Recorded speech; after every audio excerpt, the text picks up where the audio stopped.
이번에 미국에서 자이언트 스텝을 했죠. 이로 인해서 나타나는 현상들, 그리고요 미국에서 지금 물가를 잡는데 핵심적으로 무엇을 잡을 것인가, 요거를 보시면은 우리나라 부동산 시장이 어떻게 흘러갈지 더 위험이 커진다는 것, 이 부분이 나오게 되겠죠. 그래서 지금 상황을 한번 보시고 미국이 어떻게 스탠스를 취하고 있느냐, 그 다음에 이 스탠스가 우리나라에 어떤 영향을 미칠 것이냐, 그리고 우리나라는 왜 이곳에 발맞추지 못하고 어떤 행동들을 하고 있느냐, 이런 부분을 보셔야 되겠죠. 미국이 이번에 3회 연속 자이언트 스텝을 들어갔습니다. 그리고 다음에 이제 11, 12월 회의 남았죠. 근데 11월에도 자이언트 스텝을 할 가능성이 높아졌다. 3연속도 최초예요.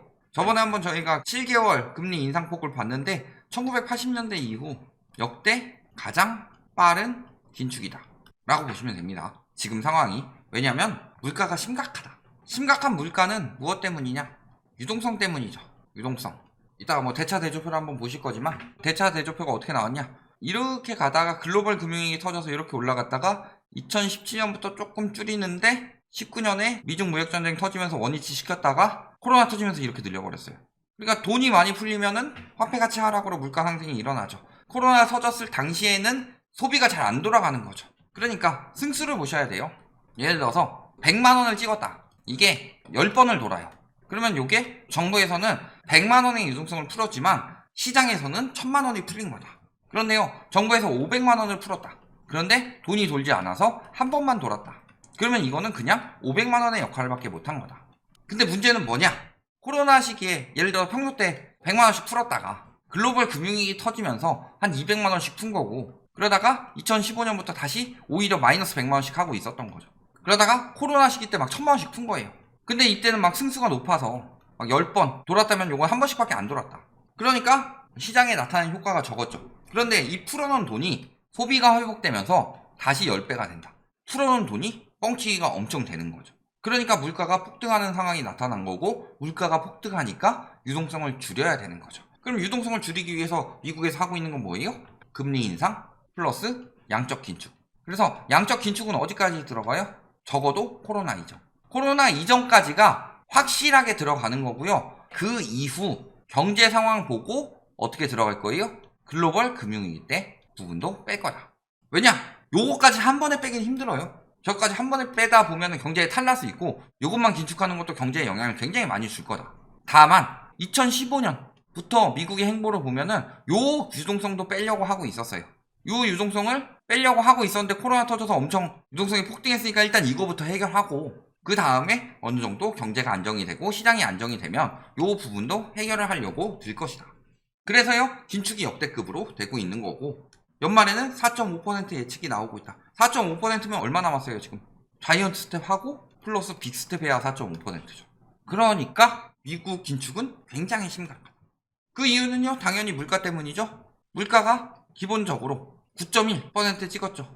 6월 물가가. 그 다음에 7월이 8.5, 그 다음에 8월에 8.3을 찍었는데, 요때는 예상을 넘어섰죠. 근데 요때 한번 예상보다 낮게 나왔더니 요거 플러스 파월의 상투적인 발언까지 해서 이제는 긴축은 끝났다, 이런 식으로 유도를 했는데, 이번에 예상 8.0이었죠. 근데 예상치를 넘어서게 되면서 긴축 심각하다, 첫 번째는 그게 느끼게 됐고, 플러스 이번에 파월 발언이 어땠어요?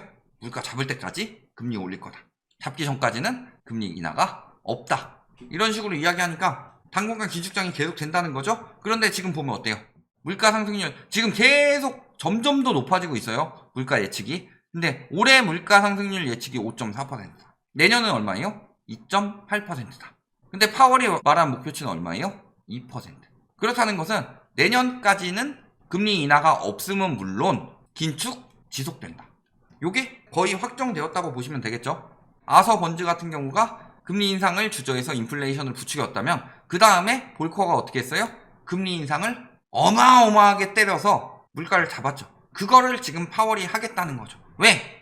물가가 8%, 9%가 중요한 게 아니에요. 파월의 작년 예측이랑 올해 초 예측이랑 올해 중반 예측이랑 지금 예측을 보세요. 연준에서 예측을 했던 예상치를 계속 벗어나고 있었다.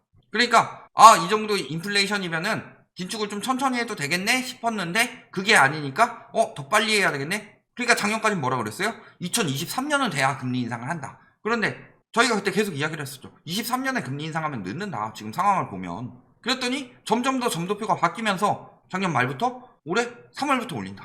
또 올해 3월부터 올렸는데 올해 3월부터 올리게 되면은 지금 물가가 굉장히 심각하기 때문에 금리 인상을 빡세게 할 것이다. 이야기하니까 3월에 베이비 스텝 했는데 안 되니까 5월에 빅 스텝 들어가고 그 다음에 6월, 7월, 9월에 자이언트 스텝 들어갔죠.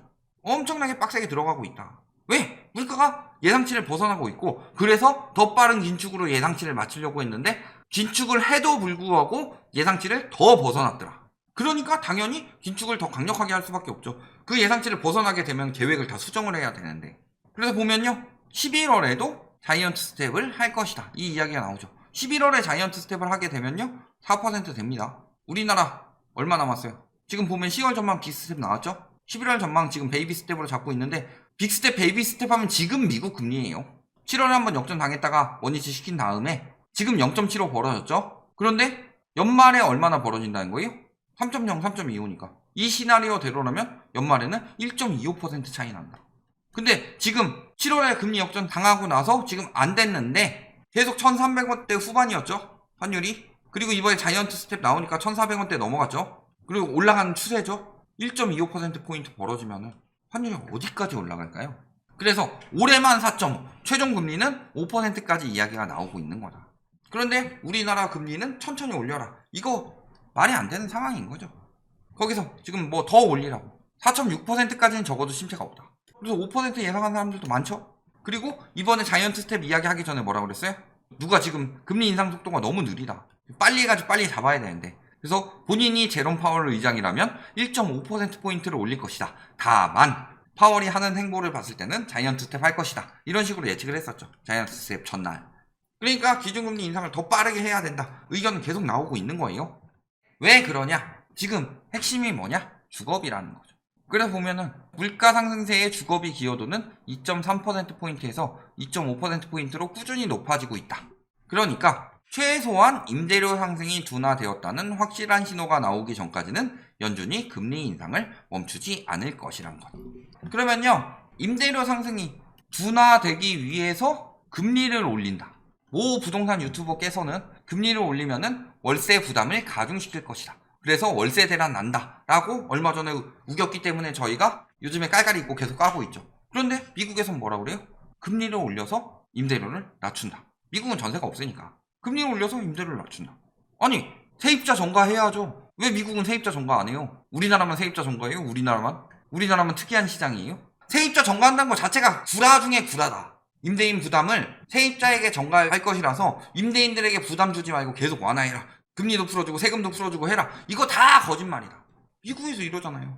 금리 올리면 왜 임대료 상승이 둔화가 되느냐? 금리가 올라가게 되면요 수익률이 떨어지죠. 수익률이 떨어지는데 월세를 막 올릴 수는 없어요. 그 사람들도 여력이 있으니까. 월세 시장도 수요 공급의 시장이에요. 물가가 올라가고 금리가 올라가는데 그 사람들이 여력이 더 늘어날 수가 없죠. 그럼 수익률이 떨어지면 어떻게 돼요? 가격이 떨어지면서 수익률이 올라가죠. 그러면은 여기서 수익률을 더 낮춰도 되는 상황이 된다. 이런 식으로 떨어지는 거죠. 그러니까 미국에서 그렇게 노리고 있는 거죠. 그래서 보면 뭐라 그래요? 제자리 이야기를 하고 있다. 합리적인 수준에서 합리적인 속도로 오르고 다시 살 수 있도록 하는 수요와 공급이다. 그래서 제자리 이야기를 하고 있어요. 미국에서는 주택시장이 제자리로 돌아가기 위해 조정을 거쳐야 할 것이다. 미국에서는 제자리를 이야기를 하고 있는데 우리나라는 뭐 하고 있어요? 안정. 미국에서는 떨어져서 합리적인 수요가 들어올 수 있도록 제자리를 이야기를 하고 있는데 기본적인 화폐가치 하락이라고 보시면 이 정도 기울기는 그러면요 우리나라는 뭐예요? 기본적인 건 요건데 지금 이렇게 올랐어요? 그런데 여기서 이렇게 됐다고 안정됐다. 자화자찬할 때가 아니라 요거 제자리 만들어야 된다. 그런데 우리나라는 지금 안정됐으니까 안정 유지하겠다. 여기서 조금 강보합 조금 약보합 이 정도만 유지하겠다. 요런 생각을 가지고 있으니까 지금 떨어지는 분위기네. 점점 더 하락세가 가속되네. 그러면은 규제 풀고 DSR을 못 푸니까 우회해서 풀고 뭐 해서 올리겠다. 이딴 정책을 내고 있으니까 안 잡히는 거죠. 그러면서 금리를 그러니까 빨리 못 올리죠. 금리를 빨리 못 올리고 부동산 시장을 조장을 해요. 그러면 아무리 우리나라가 미국 대비해서 임대료 비중이 물가에 영향을 거의 안 준다고 치더라도 임대료를 물가 상승에 친다 이게 아니라 그거에 따라서 사람들의 여력이 바뀌게 되죠. 그러면 잡힐 수가 있겠느냐. 그리고 또 한 가지 뭐예요? 미국이 부동산을 제자리로 돌린다고 그랬어요. 그러면은 과거에 금융위기 강타했을 때 자 미국 부동산이 먼저 떨어지기 시작했죠. 먼저 떨어지고 이게 우리나라로 와서 영향을 미쳤죠.